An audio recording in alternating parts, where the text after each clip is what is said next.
Well, hello, everyone. This is Carol Dickson-Carr, Creativity Career Coach, and I want to welcome you to the Music, Message, and Manifestation Virtual Workshop. Yay! Yeah, woohoo! My guest today is Miss Dilley, who will share, among other things, how to make a living doing what you love, from office temp to international musician. So Yes. Yeah, I'm excited about this. But before I get into the material, I would like to briefly introduce him. He's got a cool bio. Chris has toured internationally with Voca People, which won the 2012 Lucille Wortel Award for Outstanding Alternative Theatrical Experience in New York.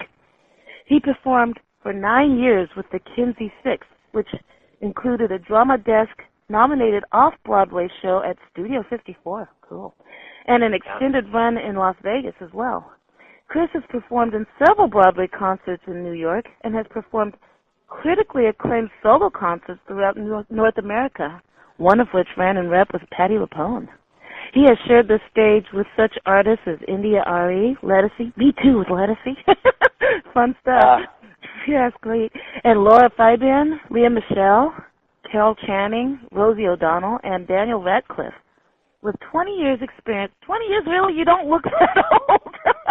Well, God bless you. Yeah, you must have been 5 when you started, right? I started from the womb, you know. Yeah, that's the ticket. All right, well, he says he has 20 years experience. I believe him, too. He wears his age well. He's been teaching voice and theater, and he also teaches a private voice and group vocal workshop called Power Breathing for Singers. And he does this in New York. So welcome, Chris. Thank you. I'm so happy to be here and be a part of this. Yeah, and I'm so glad you're here as well.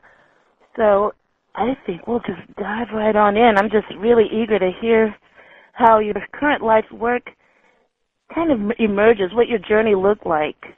Just give us a bit of your background of how you got from there to here, and then I'll probably ask you some more grounded questions as well. Okay.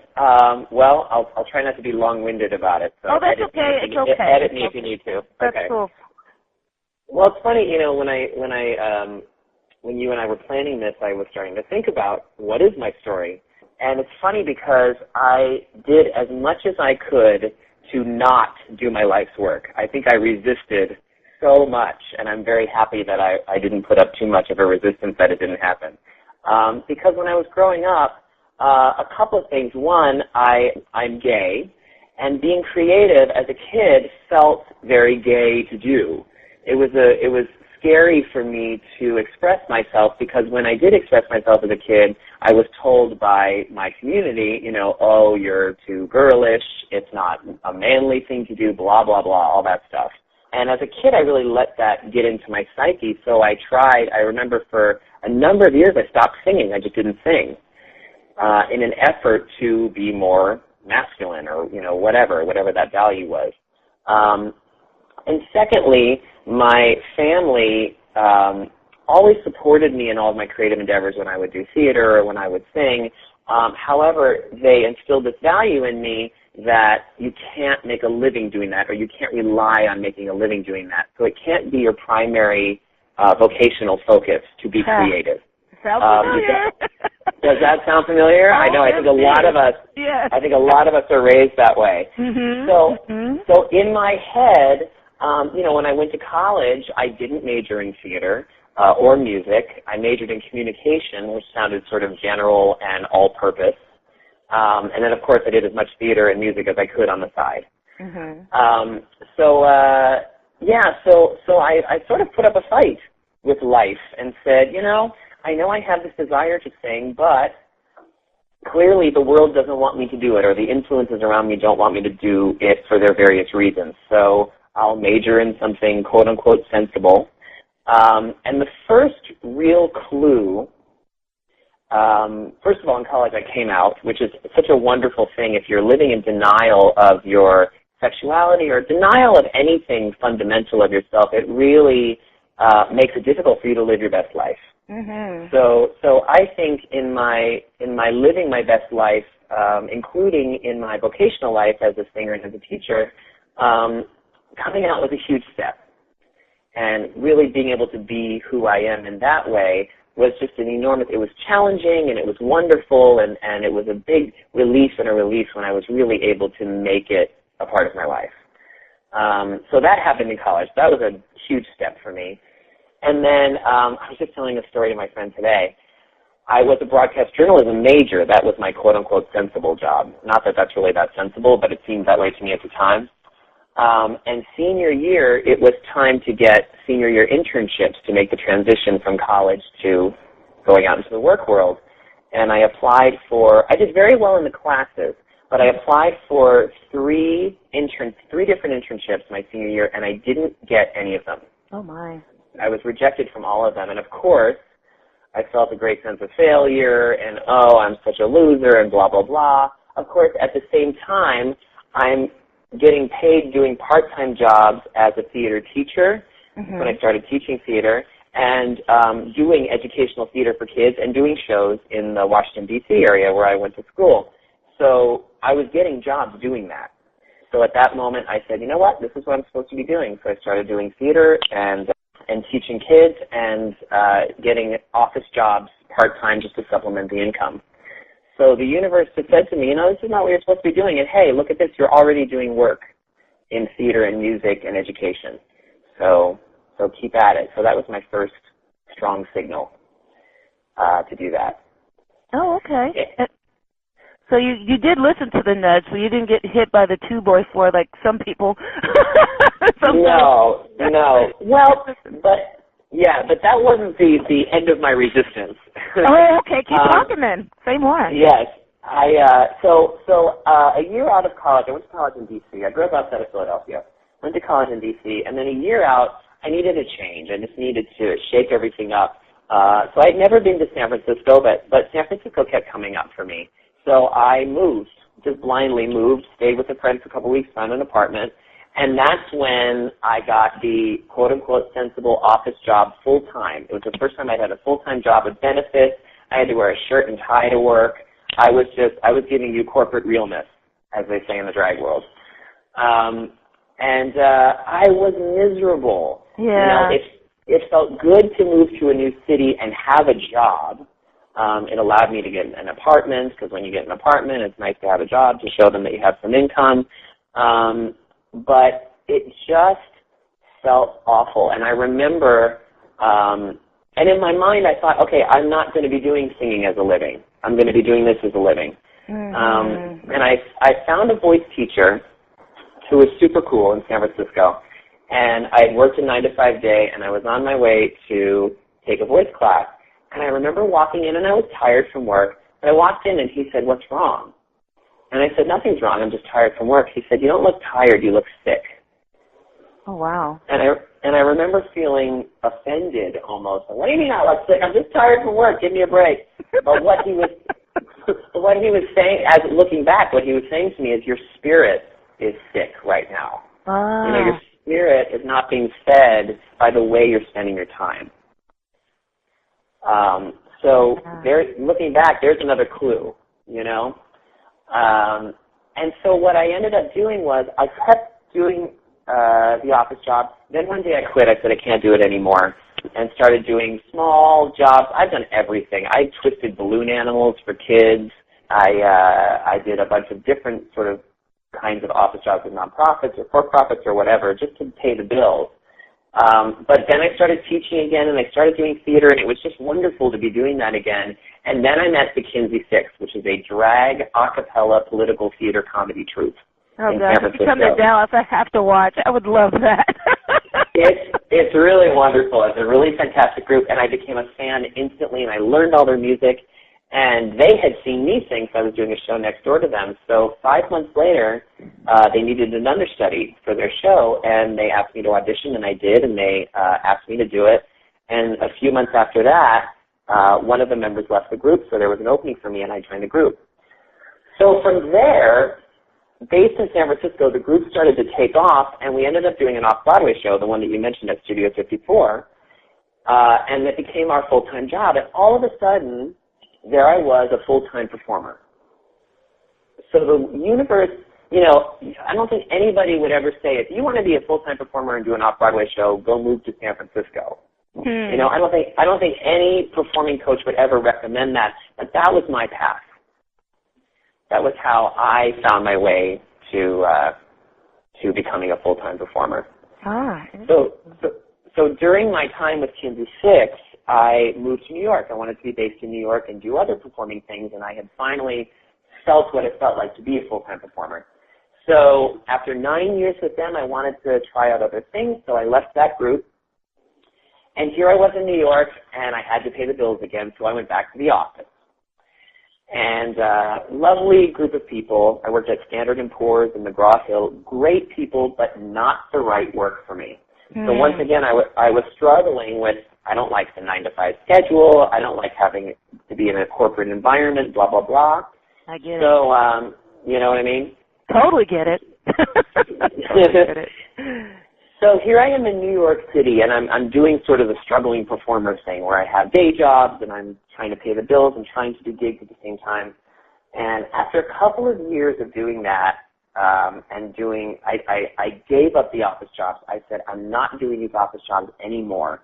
So what else can I do? So then I had, and in the middle of doing this office job, I had started teaching voice, and this also happened very organically. Am I saying too much? Am I talking too much? No. Okay, good. Keep going. Keep talking. Okay, good. So I had been asked in the past, do you teach voice? Because when I was back in college, I was teaching theater to kids. But voice was always this sort of mysterious thing to me, and I felt very reverent about it. And I just thought, who am I to teach voice? I know how to sing, but I don't really know, how to communicate that to somebody else. But a friend of mine, I remember I was at the office job, and he IM'd me on Facebook, and he said, hey, he's a brilliant dancer and choreographer. He said, I want to learn how to sing. Do you know of any voice coaches? And we were talking about voice coaches, and he said, you know what, I'm really nervous about it, and I need somebody that I trust. And I trust you. Would you be willing to teach me? And I thought, you know what, this is the time for me to give this a shot. So what I said to him is, I haven't ever taught private voice before, but why don't we get together? I won't charge you. We'll just give it a try and see if it's useful at all. I had no confidence about it at all because I didn't know if I could do it. So we got together, and it just flowed. It just felt so good, and I had all these practices that I used as a traveling performer, and it was so joyful for me to share that with him. And at the end of it, he's like, oh, my God, you're a great teacher. I really want to study with you. So he became my first student. Awesome. So this was while I was working at the office job. For a year or two, I was teaching students on the side. Like I had a couple of students a week, but it never rose above a couple of students a week. So in my head, I thought, well, this is a job that will make me a little bit of money, but it would never be something that I could rely on to support me. And so then I hit the wall with the office job. I said, universe, I can't do the office jobs anymore. They just make me too miserable. I can't do it. So then I said, all right, so what else am I going to do? So I did my first and only waiting tables job, and I waited tables at Ellen's Stardust Diner, which is this diner in Times Square, and all of the waiters and waitresses sing. Oh, okay. So I went in there. That sounds fun, right? Yeah. So I had a bunch of friends work there, and they were like, oh, it's kind of a difficult place. I don't think you're going to like it. But I was all positive Polly. I was like, I'm going to go in there. I'm going to show them I can sing well, and I'm going to love singing for everybody and all this stuff. So I went in there, and it took me a month to get the job. I auditioned over and over again and kept bugging and I finally got the job. And it was the most miserable job I had ever had. But I was dedicated to making it work because I thought, what else can I do? I can't do anything else. I've quit the office job. I have to wait tables to pay these bills. So at the time, I was in what they call a mastermind group. I imagine you know. Oh, absolutely. I know all about that. Yes, sir. So it was actually a mastermind group that Tony George, who you've had on your program, and who recommended me to you, who's a wonderful performer, musician, songwriter, and he does these great workshops. He gathered 7 of us up to have a mastermind group. So the mastermind group was watching me take this job and watching this job suck the soul out of me. And so a bunch of us were having dinner after a performance that a couple of us did, and they had an intervention with me. And they said, okay, mastermind is in session, and they all looked at me and they said, Chris, you have to quit that job. They said, you have been miserable since you started that job. You're not yourself. You don't have the energy that you used to have. You need to quit that job. And I put up a fight. I said, I don't know what else to do. Yeah. What else? How else do I make a living? I just, in my head, I didn't have the answer. And they said, you know what? You know enough about the spiritual principles that the universe will give you the answer. So I quit the job, and I just said to the universe, show me what it is that you need me to do to be able to survive and create. And that was in August, and August of a couple of years ago, I guess. And by December, I had 12 voice students. Nice. Very nice. So what I had done unknowingly is I had created the space for that business to grow. Very nice. Very nice. As they say, the channels open up when you let something else go, and that's exactly what you did, and that takes courage. It does take courage, and it took unlearning the way I had learned you needed to make money. Yes. You needed to pay your bills. You needed to have some crappy, soul-sucking, meaningless job. And in fact, it's exactly the opposite. You have to be doing exactly what you love and create the space for it to grow. And just the reality now that, I'm doing my touring as well, and that's another story. That's an additional story, which is wonderful and fantastic. But when I'm here, I wake up and people come to my space, and I get to help them do what I love to do and what they love to learn about doing, and it's just magical. It's just an existence I didn't know I could have. That is so cool. I'm going to have to rewind back. Your mastermind quit the job. You didn't know what was going to happen, but next thing you know, 12 voice students. And just by magic. It really is. I love hearing these manifestation stories like this. Since I'm hearing it for the first time, I had to just soak it in. It's awesome. Yeah. So, that's great. Yeah. So when you were going through this journey, is there anything you think, if I had known then what I know now, would you tweak it a bit, or would you are you of the belief that, hey, everything happens for a reason, or some combination in between?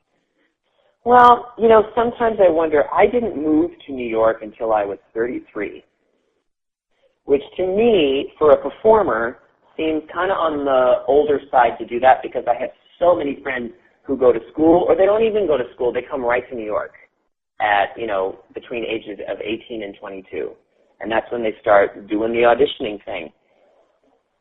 However, I think there's a reason I didn't do it that young, because I was this super sensitive kid. I think New York would have swallowed me up. I think it wasn't the right time, or I would have been here. Yeah, okay. That makes sense. I think I really, and San Francisco really fed me in these ways. It fed me spiritually. It fed me as a gay man. It provided growth for me in those areas. And then ultimately it got me a performing job anyway. But I think, so I wonder what would happen if I had moved to New York sooner. But I think it wouldn't have been good. Otherwise I would have done it. Yeah, so, perfect. I think I am learning what I'm supposed to be learning, and whether I did it later than I needed to, or if I've wasted time. But I don't think so. I think the journey has been to do this learning and to unlearn the ways I was taught to look at work and see it in a different way. And that takes time, and that takes life experience, and I in the moment right now, I'm so grateful for the performing and the teaching that I'm doing, and the people that I'm meeting, and the lives that apparently I'm affecting in ways that I couldn't have imagined. So I can't say in this moment that I wish I had done anything differently. Very nice. And you just got back from touring Europe. And you just sound so energized. It was so nice. You got back and you emailed me right back, and you pounced right on it. Some of these artists that I've asked, it took some doing. And you got back from the tour, so you've got a good balance.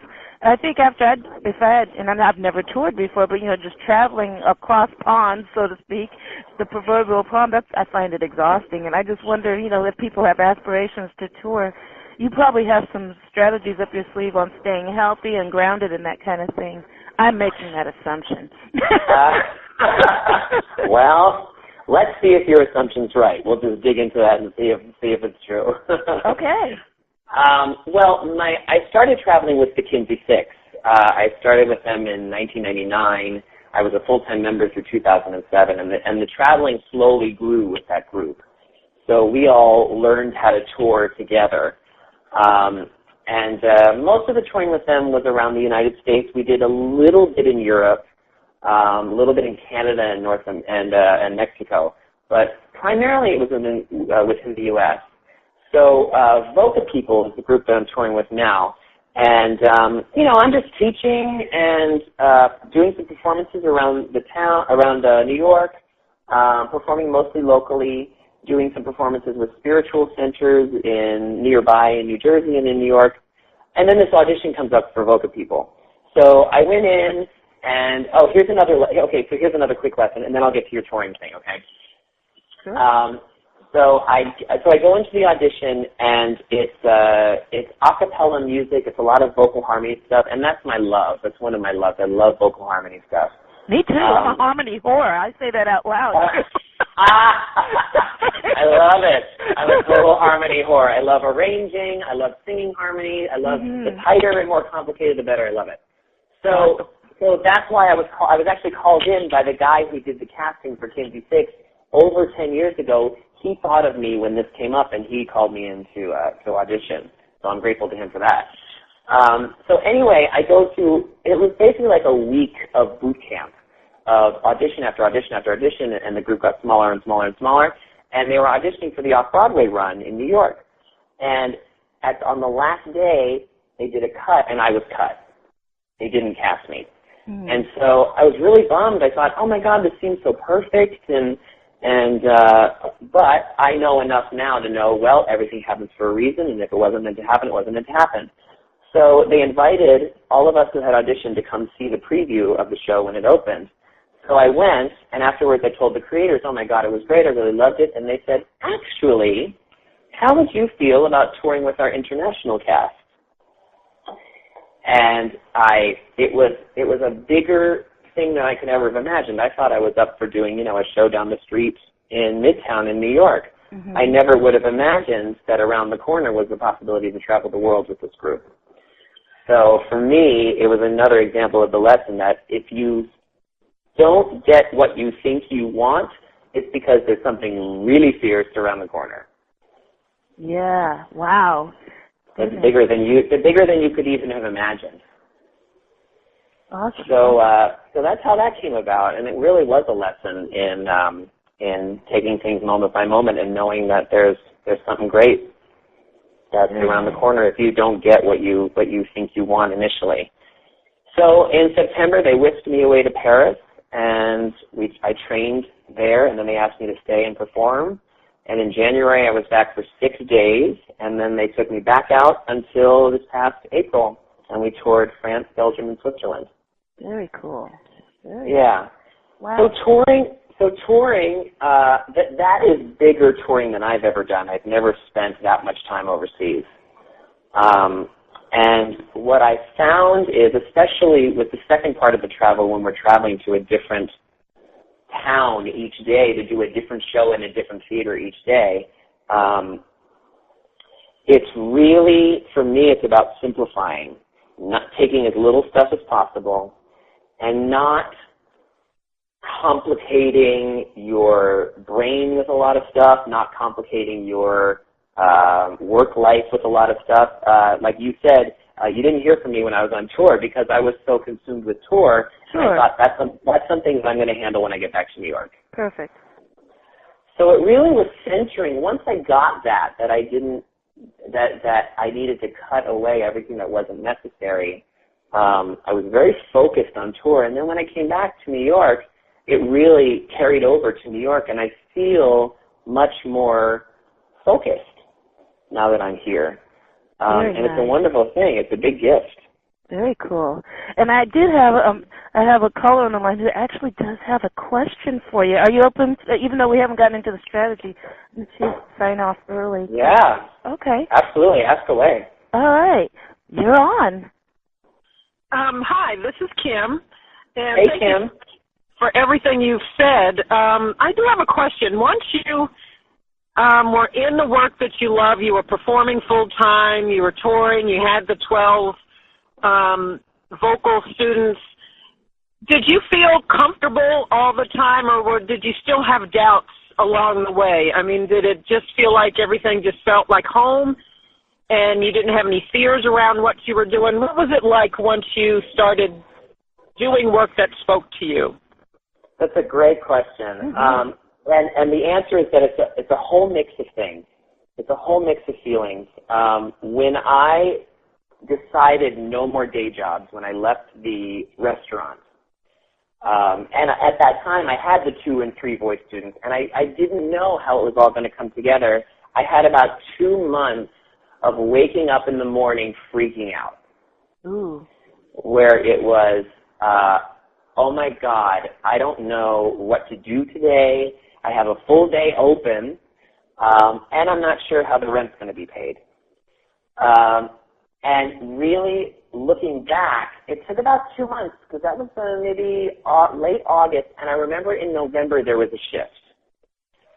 And I think, to me, it's almost like it was just practice. It was just practice calming myself down and really having faith that I'm doing this for a reason. I wasn't able to withstand the jobs I wasn't supposed to do because there's a reason behind it, because the universe is steering me to do something else. So the freakouts were temporary. It was sort of a transition situation. And then the other thing I think that also is something that comes with practice is the idea of marketing yourself and taking responsibility for your business and the success of your business and getting the word out about your business. And for me, that was a skill that I really had to build. I remember, you know what I mean? When I was younger, I was raised to be nice. I was raised to be a nice kid, not to bother people, make people happy, blah, blah, blah. And when I'm sending out, even today when I send out a Facebook invite, come to my vocal studio, or if you're interested in having voice lessons, let me know. There's a little voice in the back of my head that says you're bothering people. Mm-hmm. I get it. You know what I mean? I get it. Yes, I do. And I think what's really, really important, an important tool, especially when you're making that transition, is to have a community of people who are doing it as well, who can give you a proper perspective, because those were the people, and I'm talking about the people in my mastermind group, where when I would say to them, oh, it's really difficult to send this invite, I feel like I'm bothering people, they were the ones that said to me, actually, what you're doing is you're offering them a gift. Mm-hmm. And they helped me see it in a different perspective. So I think with those challenges, there's a whole new set of muscles and skills that are required when you're making that transition to being really an entrepreneur, to being a CEO and a CFO and everything else when you're starting your business. And the best tool is to have support around that and people who know what you're going through. Absolutely. Did that answer your question? Oh, absolutely. And it's almost like you were like reading my mind or something. Girl, we're all just doing this. We're on the same path, We're all brothers and sisters on this path. I know. So. Just break out in a trio, even though we've never rehearsed together as a trio. Exactly right. Yes. Great. All right. And Kim, I know you need to take off soon, but I appreciate the question and I appreciate your presence here. Me too. I will definitely be looking for this recording. This half hour has just really been very meaningful for me, so thank you very much to both of you. Oh, I'm so really, really glad to hear that. Thank you, Kim. All right. Yeah, it's definitely been a gift for me, so thank you. Oh, thank you so much. My pleasure. All right. All right. So I'm going to dive into some more strategies, which we'll get to hear when she listens to the recording. But I'm really curious about, Chris Dilley styled flavored strategies that you can share that can help people just really get started on their journey. Because you touched on a few, obliquely, you said the marketing and this is a business. You've got to treat it like a business and such. And so like a typical day for you, what would that look like in terms of the businessman, musician who teaches and tours in his musical career? Oh, my God. Well, part of what I love about this, it's funny, it's not even like a job because it's so many different things happening at once. My typical day is atypical. Ah, perfect. That makes so much sense to me. It's because with the touring, I could be traveling through France, or I could be here in my apartment and having a voice student ring my doorbell at 1 p.m, and that's the first sort of appointment of the day. But I'm thinking about in the stage when I was sort of beginning this. The first, I think, and I touched on this when I was talking to Karen, I think the first thing really is to start developing a community around you of people who understand where you are and probably are where you are as well. They have these creative aspirations. They want to be doing whatever it is. They want to be painting, teaching, singing, performing, running a gardening business, whatever the dream is. To have a support around that. For me, that support was a spiritual center called Sacred Center that is no longer here. But when it was there, that's where I met those people, and those people supported me and also pushed me and also called me out of my crap. Mm-hmm. If I would say something like, "Oh, I can't do this," or "Oh, my voice isn't good enough," or "Oh, I don't have what it takes," they would be like, "You need to stop playing." They would be the ones to support me and challenge me. So I think that's something, this is such a process. It's not like you're going to wake up tomorrow and all of a sudden you're going to have this business and blah, blah, blah, blah. It's a process. Mm-hmm. And I'm thinking about what can you do right now? Right now, you can look through your list of contacts and call somebody or email somebody and say, "Hey, let's have coffee." And just start a dialogue and say, "This is what I'm interested in doing," and the people in your life who would be a good person to do this with. A lot of the people, Sacred Center has since disassembled, but a lot of those people, two of my friends actually, one of whom was in this mastermind group with me, Rodney McKenzie and Greg Stamper, have started their own. They call it a church. I feel like it's more of a spiritual center. It's called Expansion Church. Mm-hmm. And they have service every Sunday at 11 a.m. Down just south of Canal Street. And the idea is to live your biggest, baddest, boldest life. So they're taking New Thought spiritual principles, which are the spiritual principles that really resonate with me, Ernest Holmes and Science of Mind, not Scientology, but Science of Mind. Yeah, I know the difference. Yeah, it's a very important distinction to make. Yeah, they are very different. But it's those spiritual principles that really resonate with me, and what Rodney and Greg do with Expansion Church is they take those principles and really challenge you to identify your dream and then take steps every week towards the dream.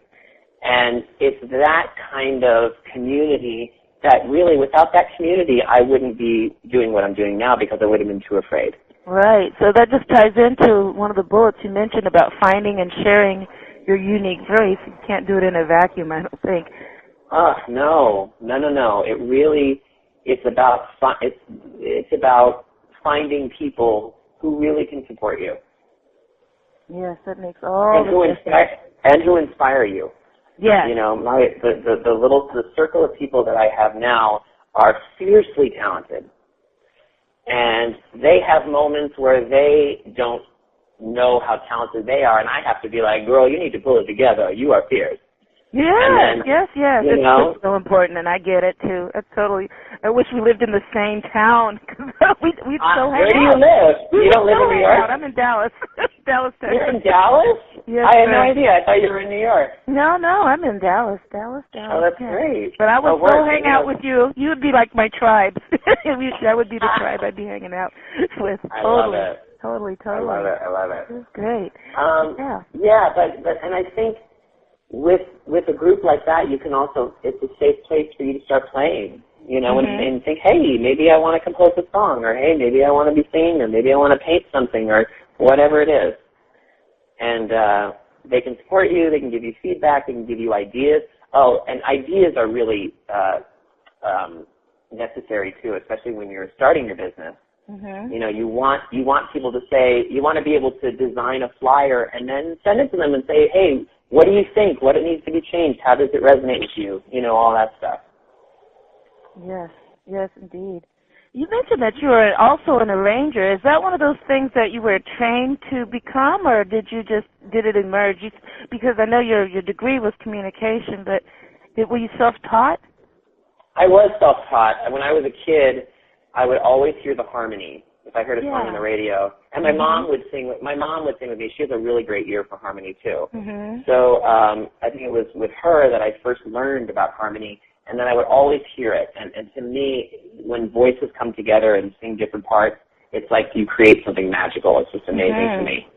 So, it's something that I taught myself with my ear, or that I developed with my ear. I started a small a cappella group in college, and we never had sheet music. We would just make up the arrangements ourselves. I was just going to ask that next question, because that's the same with me. Same thing. Yeah. And then what ended up happening is when I joined the Kinsey Six and they started asking me to write arrangements, I had to write sheet music. So I got a software called Sibelius. Oh, yeah, and I heard of that. It's a music arranging software. Well, you can do, symphonies on it. It's just incredible. But it's a software basically that's like a blank sheet of sheet music. And so what I would do is I would plunk down notes that I thought represented what I wanted, and then you can hit play and then hear it back. If it's not what you want, you adjust it. And it's really through that I learned music theory out of necessity. Cool. I had to communicate what was in my head and in my ear with a group of people with this software, so I got to get it done, and that's kind of how I learned how to do that. Very cool. I was curious because sometimes I'd use the pencil, which was kind of painful. But usually, I'm an ear girl all the way. I was a band geek, and so of course I had to read music then. But as far as vocally, I was forced to read music once I joined a choir that wasn't gospel. So that's I thought I would ask that question. Yeah, well, and now that there's GarageBand, GarageBand is the best. Yeah. So for a lot of projects now that don't require the sheet music, if I can just record it and put, your part in your left ear and the rest of the parts in your right ear, it's really super easy and fast. Yeah, didn't learn it on the Mac. I bought a Mac about a year ago after having a PC since 1987. Oh yeah, Not to have an advertisement, but for creative folks, I just think the Mac is really more suited for creative folks. Okay, well, Steve Jobs in his grave is probably appreciative of that. Yeah, I'm sure.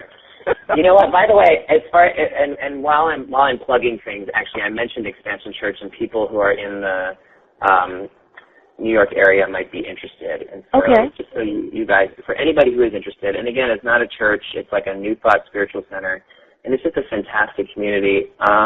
Is this their website? Yes, it is. expansionchurch.com. Okay.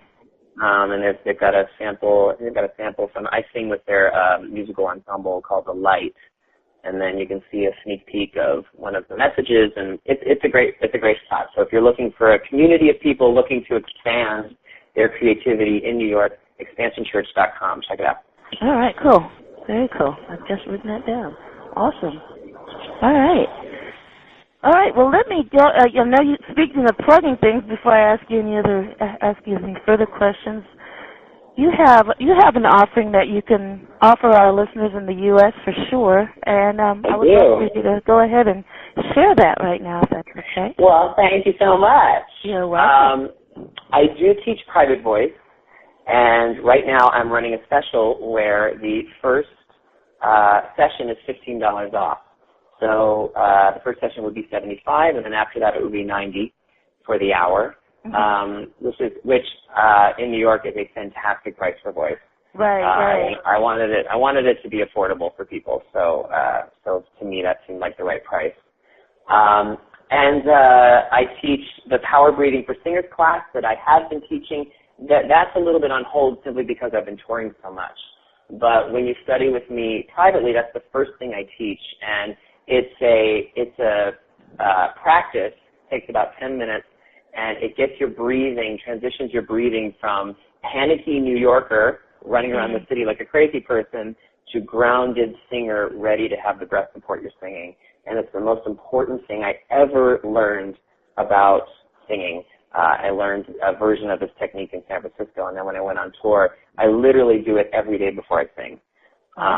So it's just a wonderful practice, and it's great to see people see how simple it is and how powerful it is. So that's what we start with, and then I teach you a warm-up regimen, and then we start working on songs. And I want to encourage beginners, especially. Part of what I really love about teaching is creating a safe space for anybody at any level to get to sing. Because I call it the American Idol syndrome, where we're used to watching TV and watching people just get verbally skewered in front of millions of people, and I think it makes people afraid to sing. Yeah. You know, it's kind of a vicious culture for people who are wondering, like, should I sing, should I not? For me, if you want to be singing, you should be singing no matter what level, no matter how much experience. If you think your voice sucks, if you had a music teacher when you were 8 that told you never to sing and it scarred you and you'll never get that, you think you'll never get that voice out of your head, give me a call, check out my website, and come on in and we'll do some singing because I think it's so important and it's such a gift. ChrisDilley.com. Chris Dilley. C-A. Go ahead. Sorry. Go for it. Use it. ChrisD as in David, ILLEY.com. And you'll see I've got clips of me singing. I've got examples of my arrangements. I've got information about studying voice and information about performances that are coming up. So check it out. Yeah, sounds good. So, I had a couple of other questions to ask that they came to me as you were talking about other things. I think especially when you say that the day is atypical, is there anything that you would say was ritualistic in your day, even though it's not a terribly typical day, yet entrepreneurs and musicians typically don't have typical days, but is there, I know you had the breathing exercise, but is there like a ritual that you would recommend people do as they're journeying into the atypical world, getting out of that 9-to-5 box and maybe piecing together these things? Well, I learned a practice. This is a spiritual practice. I learned this at Sacred Center when August Gold was the founder and the reverend. She would teach this practice called the 5, 5, and 5. And it's something you do immediately when you wake up. You read something that inspires you for 5 minutes. That can be a spiritual book. It can be encouraging book, whatever inspires you, whatever puts you in that space that makes you feel the possibility of what can happen. So you do that for 5 minutes. You write in a journal for 5 minutes, and then you sit for 5 minutes. Sit meaning meditate or just be still. So you're reading for 5 minutes. The writing, if you've ever read The Artist's Way. Oh yeah, I've read the Bible. The Artist's Way. Mm-hmm. Yeah, Artist's Way is fantastic, and it's really, she's talking about the morning pages. Mm-hmm, mm-hmm. So, so when you write, I haven't decided if I want to say this a lot to everybody, but to me, it's like when you wake up, you go to the bathroom, and then you take a shower. And for me, that's what journaling in the morning is. By going to the bathroom, I mean you get the crap out of your head. Literally. You know, the stupid things you're worried about, like, oh my God, I have to do laundry. Oh my God, I'm worried about money. Oh my God, this person is stressing me out. You're getting it out of your head and onto the paper, so you're clearing your head. It's like taking a spiritual dump. That's what I call it. Yeah, yeah. And then when that space is created, how do I want to say it? The voice of possibility has room to come out as well. So I find that my writing transitions from, I'm worried about money, this person's pissing me off, I don't know what to do about this.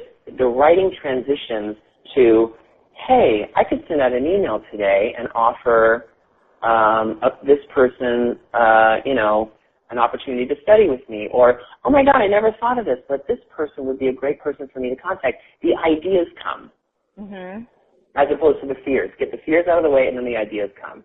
That's what I find the writing part happens. So you start with 5, 5, and 5. So it's a 15-minute practice. What I find is I end up reading for about 10. I write for about 30. And then I sit for about 2 minutes because I'm really bad at sitting. Some people are really good at sitting. But for me, the reading something to inspire me and then the writing really, it gets you to start the day on the right foot with the right mind. That's great. I have a friend who says he needs to do the morning practice because if he doesn't do the morning practice, he won't have the ideas that he needs to succeed in his practice. So it's become, not just something nice to do, but it's become a necessary thing to do. Yeah, perfect. So, and it's not, for any of you who are sort of religion phobic or even spirituality sort of, that doesn't resonate with you, it's not very religious-y or anything. It's just, you're just reading to get inspired, writing to get the ideas out, and then sitting to be with yourself. And it switches us from being in that waking up in fear of the day mode to waking up really in the right state of mind to take on the day. Perfect. Yeah. Cool. So are there any pitfalls that you think our listeners should be on the lookout for when they are making that transition from that 9 to 5 grind or 8 to 5 grind, sometimes 8 to 6 grind, into this whole piece together, make it work, and portfolio career, of course. Sometimes it looks that way. I think that's a good question. I don't really have a laundry list of them. I think a couple of things to keep in mind. One, it doesn't happen overnight. And so I think the important thing is to do something every day. I think what happens is we can get into the idea of, oh my God, I can't do this anymore. I need this to happen tomorrow. It doesn't happen that way. It happens because we do the work. We spend the time and the energy. And to me, it's more like a garden. The garden, the beautiful tomatoes and the flowers don't grow overnight. They grow because we have tended the garden over a period of time.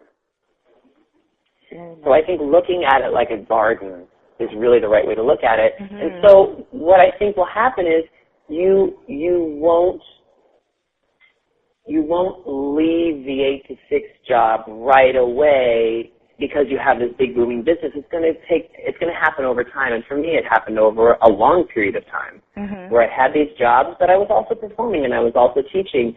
And then it really felt like I knew when the time was right. I knew. Yes. Yeah, and for me, it came to, it's really the time to leave. And I had a lot of things in place, but it really was a leap of faith as well. So I wouldn't expect the overnight thing. I think it's start doing the work now. Find that person now who can support you. These are things you can do right now. And I think the other thing to keep in mind is we keep looking at the goal like, I'll be happy when I have the goal. I can't be happy until I've got a booming voice business and I'm touring the world and blah, blah, blah, blah, blah. Here's the thing to realize. When you take a step, it makes you happy. When you do one little thing, when I have a new voice student come in, it's like Christmas. I love it.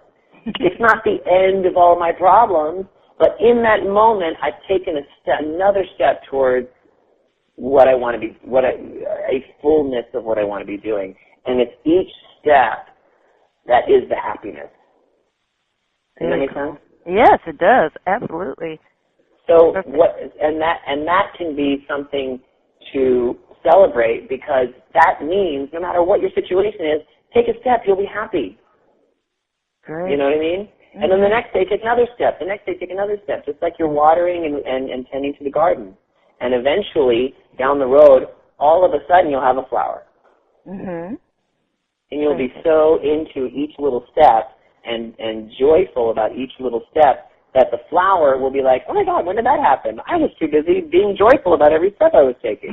Look at that. The fertilizer took root. Look at that. Oh, my God, there's the flower. Perfect. Yeah. Great. That sounds very Pollyanna-ish as I'm listening to myself. No, it doesn't. I mean, you said it does not happen overnight. That is a grounded statement if I've ever heard one, because you hear it does not happen overnight. How many years did it take you? How long? I became an overnight success in 40 years. No. Yes. Yeah, right. Exactly. No, it does not happen that way. Yes. Well, this has been wonderful. I've been so inspired, and Kim sent me an email. So that was wonderful. I wish I could have stayed on longer. And that's so sweet. Your wisdom. So I just really want to thank you for all your wisdom and your inspiration. If you have any last words of wisdom to share before I bid everyone adieu, now's the time. I just say, get out there and do it. Take a step. Yeah. I think that's really the key, is to do it today. When I was having one of my freak out days, and I was doing my morning practice, I had done my reading, I'd done my writing, and I was waiting for some kind of insight, because it all felt wrong. There are going to be moments where you're like, holy crap, what have I done? If you've taken a big step towards your dream. You're going to have those moments where you don't understand how it all fits quite yet. So I said to the universe, I literally, if somebody had seen me, they would have thought I was a crazy person. But I was so sort of confused at the moment. And so I just said, universe, I need you to tell me what I need to do, because I don't know. And I was really frustrated, and I was getting kind of bitchy with the universe. I was like, girl. I did that recently. Mm-hmm. Oh, yeah. You can be like, girl, what the hell's going on? Tell me what is going on. And these two words came to me. And the words were, create today. Love it. And what I realized is it means two things. It means whatever you do that's creative, do it today. Don't think, next month it'll be the right time for me to paint. Or, I'll take a voice class next year when I might get that bonus at work. That we always are putting off our joy because we think we have to do the crap first. And I think that's a mistake. Yes, you have to do the crap. If you have crap to do, yeah, you got to take out the garbage. You got to go to work if you have a job that you're in right now. Yeah, you got to do stuff you don't want to do. But don't let that keep you from doing a little bit of singing tonight or writing a little bit of your book today. So that's the first meaning, create today. The second meaning is today is a day that you have the power to create, to make it whatever you want it to be. So I thought that was super profound, and I was like, work, that's really fierce, and I was really excited, and I still have them up in my apartment. I have signs that say create today up in my apartment. And I ended up writing a song about it a couple of weeks later called Create Today. So I think create today is a really great mantra. Thing you can do right now to shift how you're feeling about your situation. Mm-hmm. That is one of I have to do that, especially when I step up my game to a bigger one that's so not my comfort zone. Comfort zone violation always calls for that kind of thing. I love that. Totally. I love it. That's why you need your peeps around you. Yes, sir. Absolutely. I'm about to step off this ledge. Please be here, please. Yeah. Very nice. Right. Well, thank you, Chris, for sharing your expertise with us at the Music, Message, and Manifestation Virtual Workshop. Thank you so much for having me. This was really fun. I had a great time. Thank you so much. Thank you. And for our listeners' benefit, we were listening to Making a Living, Doing What You Love, from office temp to international musician. Again, my name is Carol Dickson-Carr, and I want to bid everyone adieu. Have a wonderful day. You, Chris, and everybody else. Thanks, everybody. Have a great day. Go out and do it. All right. Take care.